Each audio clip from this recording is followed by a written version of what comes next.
Welcome back, everybody. Trevor Swenson with Through the Darkness. Or should I say, our journey through PTSD and trauma and stressor-related disorder. We are back to do 7 questions with Steph, part 3. And I'm very much looking forward to this. I hold in my hands the questions that are going to be discussed. Again, she has no idea what these questions are. She has a little bit of an idea because we covered some things that we wanted to make sure we touched back on.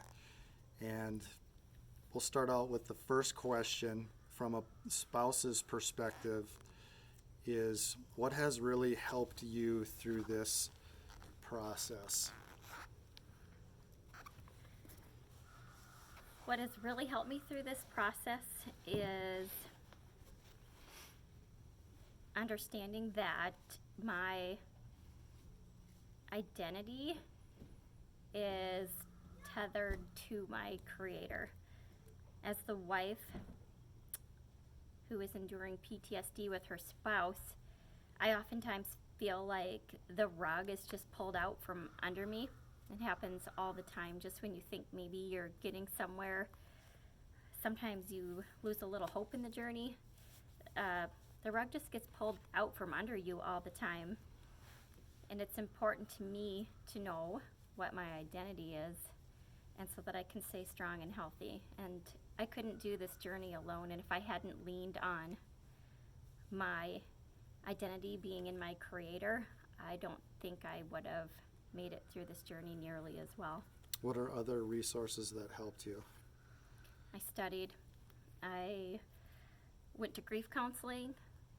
I read books. I researched online. I talked to other people who have loved ones with PTSD.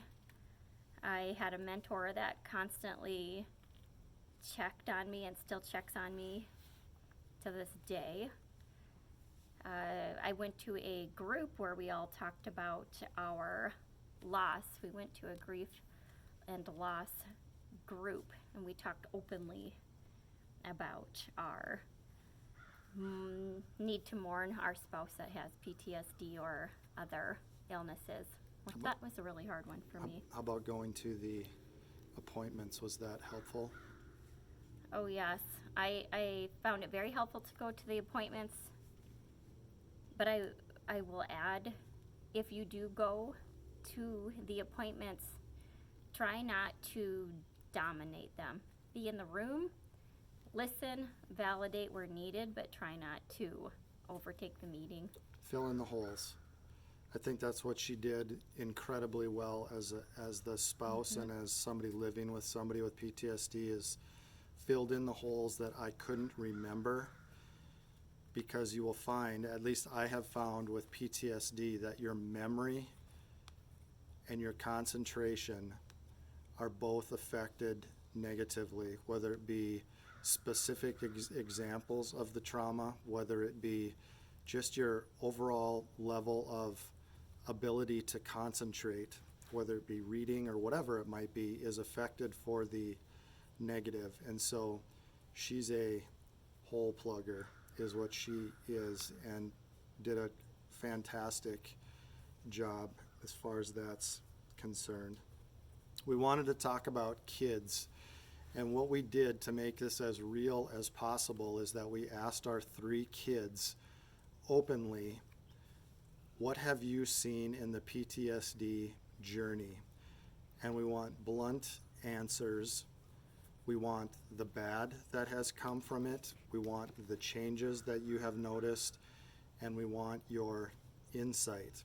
And our kids are from 9 to 20 years old, and I think Steph will have some interesting insight as to the kids part of it, as we touched on very briefly in episode 1. I will start with my youngest. And she's cheating because she knew this was coming, so she had to write it down, just so you know. You warned me on episode 1 that we were going to revisit this topic. Yeah, so we did not go back on our word that she doesn't know what's on here. I also felt really bad that I couldn't answer you well. the first time. I asked my youngest. At first she said she didn't know how this affected her. But I will tell you, this week I watched her cry herself to sleep because she's worried somebody in her family might die. That crushes a mom's heart. And I will tell you that rightfully so, because we have talked openly about the physiological part of the battle of PTSD, and it has some very ugly physiological effects, such as diabetes, such as suicidal thoughts, so on and so forth. Good. She said, my dad can't do what he wants to do. He feels bad a lot of the time. He is a little more grumpy. Yep. We don't invite people over to the house as much anymore. And we go to the cabin more often. Reason being that there's more nature and less people. So that's coming from a 9-year-old. Talk about wisdom through the eyes of a 9-year-old. Her dad would rather be surrounded by nature than people. It's a pretty interesting observation. The cute part about it, when asked how she knows these things, she observed and she listened. The positive side of having PTSD is that we get to bring a dog with us wherever we go. I love that one. The dog was a winner. That's a pretty big deal. Dad stays home with me more often now, and I get to stay home with Dad a lot more. And going to the cabin is never a bad thing. We asked our oldest, I'll jump straight to him. He said, you drank more, but you never were messy with any of us. It didn't affect me. He was starting to become of the age where he was more independent. I did notice you no longer had interest in your hobbies any longer and didn't really feel like doing anything that was out of the ordinary. You didn't change being a great dad. You made it to all of my games, even when it was inconvenient. So I want to explain that as well. As if you were to ask Noah or Carter or Sophie for that matter, what changed about me is that I would always stand by myself away from all of the other parents that I once interacted with, once had relationships with, but I was always there. But I was always clearly separated by quite a distance, as you know, when you would see me. But I was not going to allow PTSD to keep me from having my kids say, my dad was never there for me. And I'll jump to our middle child. He said that Dad is a lot more careful and deliberate with what he says. He has slowed down his communication. He thinks through every single word he says to deliver his message the way people want to take it, meaning how Dad wants it perceived. 2, Dad has become a lot more isolated. 3, Dad has replaced beer cans No, tell him exactly what he said. with LaCroix water. There used to be beer cans next to the couch in this house. He recalls it in no other couch. He said there would probably be about 8 or 9 cans of beer on the end table next to the couch. Now when he goes to the refrigerator and pulls open the bottom drawer, he can reach in and grab a yogurt instead of seeing a beer there. A lot of beer. And he actually referred to it as a pile of beer cans, which is obviously demoralizing and hurtful for a dad for him to remember that. But what I want you to hear more than anything is what he had to say next. Dad was an exercise maniac to beat diabetes that was brought on by alcohol. He would come home and there would be Dad doing vigorous workouts in the driveway just to beat and overcome the diabetes. The next point he made was, I never feel anger or resentment towards anyone or anything. Dad never gave me anything to be resentful. He never took it out on the family.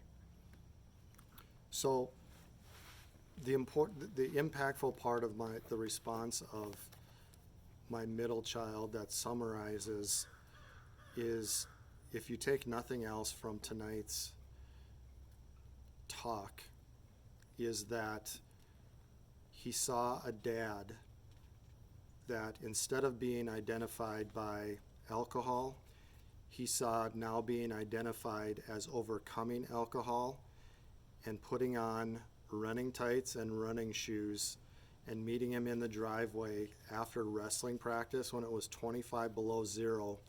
As he was coming in, I was going out to run in the snow and 25 below weather.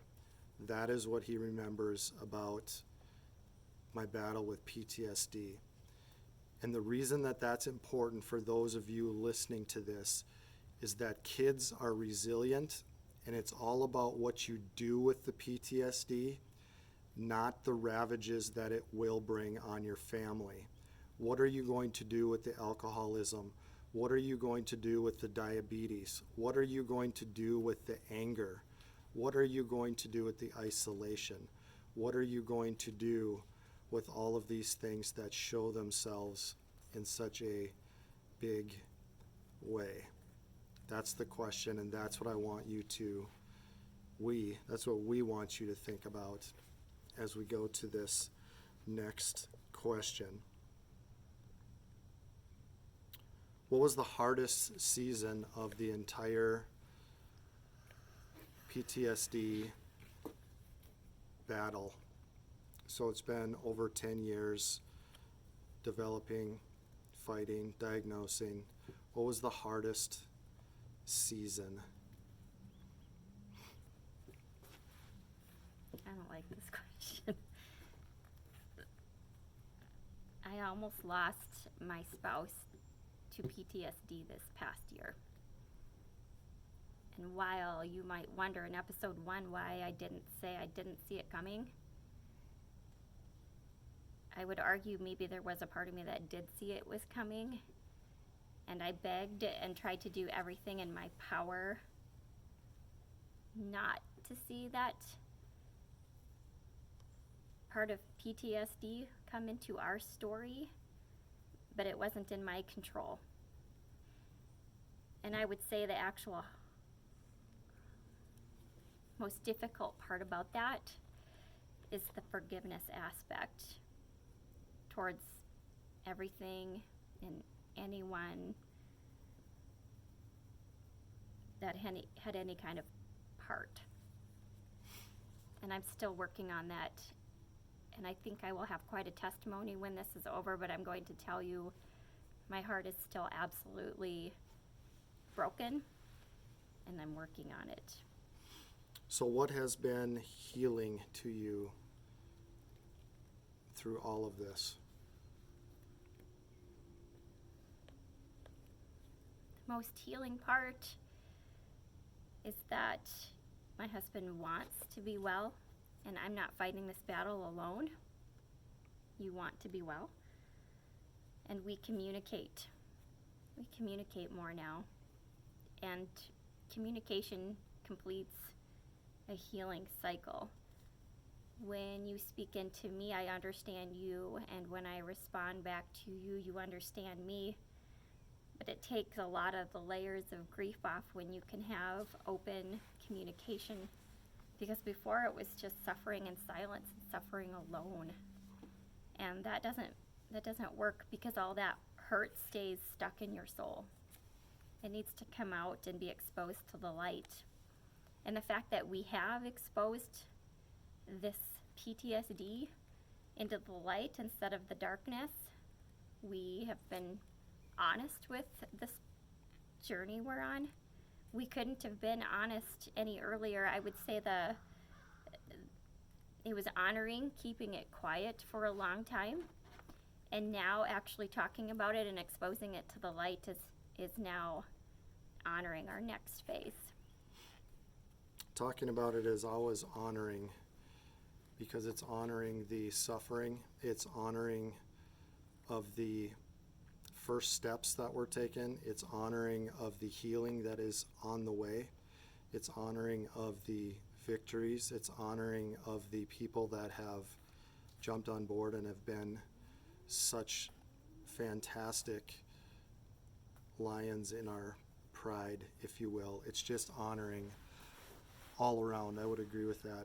How does it affect friends? If people who are struggling with somebody with PTSD, what do they need to know on how it will affect friendships, to where they're not blindsided by what happens with friends?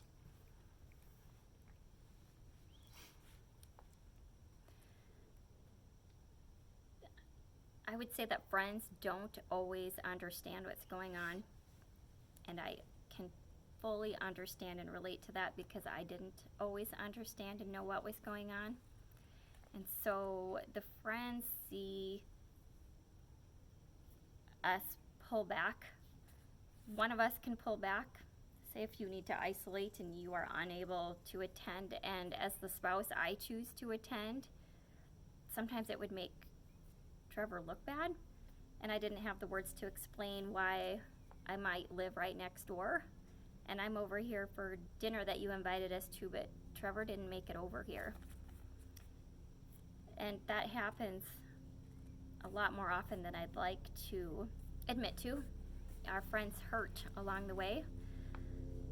At a certain point when we were open and honest about it, it got a lot easier for me to explain what was going on, but when it wasn't out in the light, I couldn't explain it to any of them, The nicest thing one of my friends did was to send a little care plate over with their son to deliver to Trevor because the meal was really good and they didn't want him to miss out. And that was when they had no idea what was going on, but they found a way to be incredibly supportive.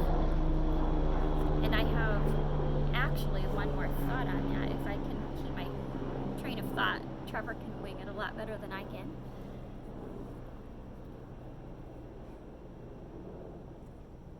I lost it. Forgive me. Let me come back to it. I can't do it. What is safe? When you think of safe, what is safe? What are safe people? What are safe locations? You talk about the safe place, and I'll know and I can tell you in my therapy, the only reason I'm asking the question is that I'm asked to go to that place before EMDR and at the end of EMDR.